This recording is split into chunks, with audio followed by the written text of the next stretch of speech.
Hi, I'm Jennifer. Today, I want to share a personal story with you. This isn't just a story, it's a journey filled with love, pain, and hope. I believe my story will help you learn English in a fun and easy way. I'll use simple words and short sentences so you can follow along and understand everything.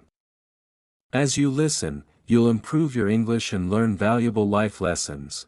Now, let's begin. I met my husband, Alex, 10 years ago. He was charming, funny, and kind. From the moment I saw him, I felt like I had found my soulmate. Alex had bright blue eyes that sparkled every time he smiled. He could make everyone around him laugh. When he asked me out on our first date, I was over the moon with happiness. We went to a small cafe by the lake. It was peaceful, and we sat there talking for hours. I told him about my dream of becoming a teacher. He shared his passion for traveling and helping others. A few months later, Alex proposed. It was a beautiful spring day. He took me to a garden full of blooming flowers. As we walked, he suddenly got down on one knee. "Will you marry me?" he asked, his voice soft but full of hope. I couldn't say yes fast enough. My heart felt like it could burst with joy. We had a small, lovely wedding with our families and close friends. We laughed, danced, and promised to stay together forever. Life felt perfect. For the next few years, Alex and I built a happy life together. He worked as a businessman and often traveled for work. I stayed home and taught young children. We supported each other's dreams. Every time Alex came back from a trip, he brought me little gifts. Once, he gave me a bracelet from Italy. Another time, he surprised me with a handmade scarf from India. These small gestures made me feel special. I thought I had the perfect husband and the perfect life. But I didn't know that a storm was coming, and my world was about to change. It all started one rainy afternoon. Alex was away on a business trip. I was cleaning the house when I found a scarf in his drawer that I didn't recognize. It was bright red, a color I never wore. A small tag said it was from a boutique I had never heard of. At first, I brushed it off. Maybe it's a gift he forgot to give me, I told myself, but something about it didn't feel right. A few weeks later, I found something else, a small notebook with a woman's name written inside. The name was Maya. I didn't know anyone named Maya, and the handwriting wasn't Alex's. My heart sank, but I pushed the thoughts away. Maybe it's nothing, I told myself. Then the phone calls started. Alex began getting calls late at night. When I asked him who it was, he said it was work-related. But his voice sounded nervous, and he wouldn't look me in the eye. One evening, he left his phone on the kitchen counter while he took a shower. It buzzed, and a message popped up. "I miss you, Alex. When will I see you again? Love, Maya." My hands trembled as I read the message. I couldn't breathe. My heart felt heavy, and tears streamed down my face. I didn't know what to do. Should I confront him?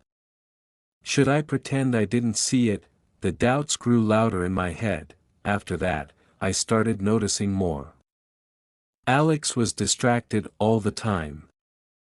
He spent more time on his phone and less time talking to me. One day, I decided to follow him. He said he was going to a meeting, but I needed to know the truth. I stayed far behind his car, careful not to be seen. He drove to a park, got out, and met a woman. She hugged him tightly, and they laughed like old friends. In that moment, I knew something was very wrong. I couldn't stay silent anymore. When Alex came home that night, I sat him down. "Who is Maya?" I asked, trying to keep my voice steady.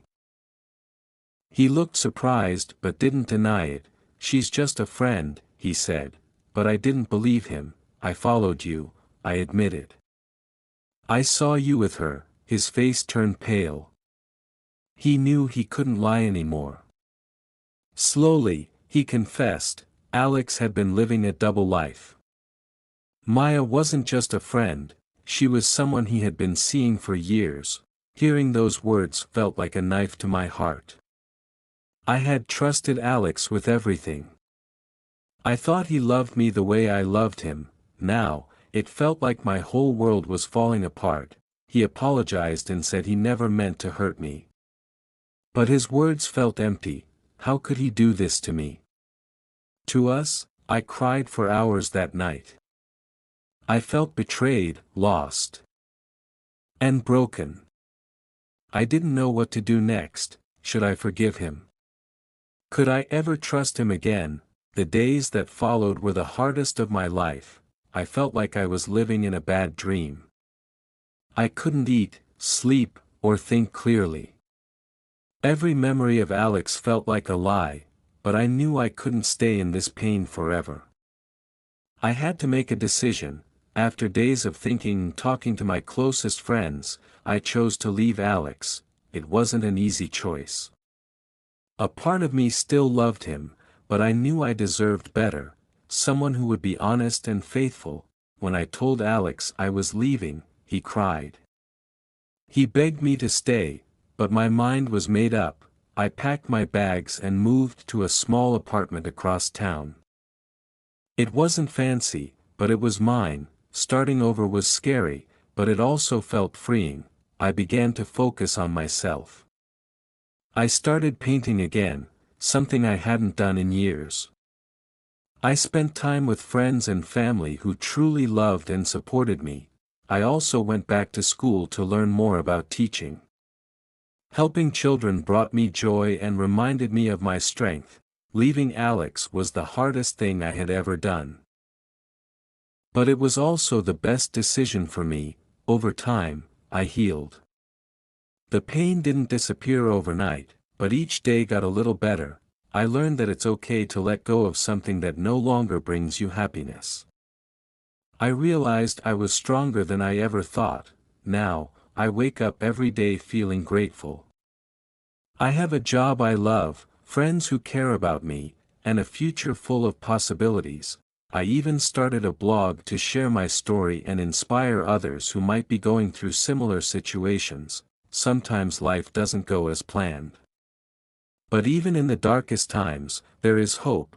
We all have the strength to move forward and create a better life for ourselves.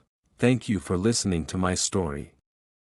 I hope it inspires you to be brave and follow your heart, no matter what challenges come your way. And remember, learning English is just like life. Take it one step at a time, and you'll get there. Thank you for being here with me. Until next time, keep learning, keep growing, and never stop believing in yourself.